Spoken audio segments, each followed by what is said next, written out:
हम आपको ऐसी ही एक घटना से परिचित करवाने जा रहे हैं जिसके पीछे क्या कारण है यह तो नहीं पता, लेकिन गांव के लोग इसे अपने पूर्वजों की आत्मा से जुड़ा राज मान रहे हैं।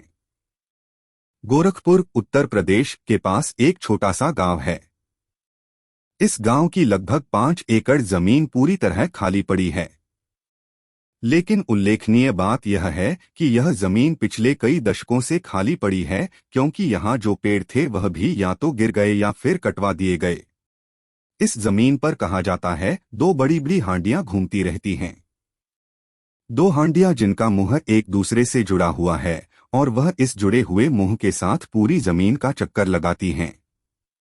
जो भी उन हांडियों को पकड़ने की कोशिश करता है उसे असफलता ही हाथ लगती है।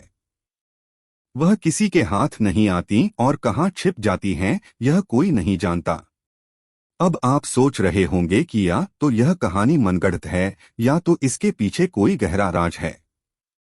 जी हाँ, इन हांडियों के वहां विचरण करने के पीछे एक गहरा राज है और गांव वालों के अनुसार वह राज है धन दौलत। गांव वालों का कहना है कि एक विशिष्ट परिवार के छिपे हुए खजाने की रक्षा करने के लिए ही यह हांडियां उस जमीन पर घूमती हैं।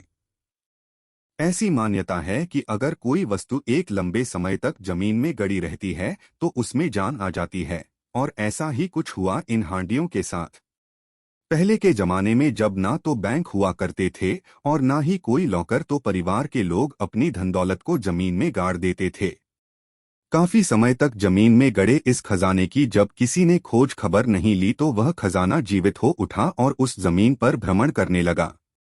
अब आप यह भी सोच रहे होंगे कि इतना बड़ा खजाना होने के बावजूद क्या किसी ने उन हांडियों को पकड़ने की कोशिश नहीं की। तो इस सवाल का जवाब हम आपको देते हैं कि कोशिश तो की, लेकिन वह हांडियां किसी के हाथ आने के लिए तैयार नहीं हैं। कहते हैं इन हांडियों में उस परिवार के पूर्वजों की आत्मा है और वह जिसे अपने उत्तराधिकारी के रूप में स्वीकार करेंगे उसे ही वह खजाना सौंपेंगे, और अगर किसी ने जबरन उन हांडियों को पकड़ने की कोशिश की तो इससे जान का खतरा भी हो सकता है।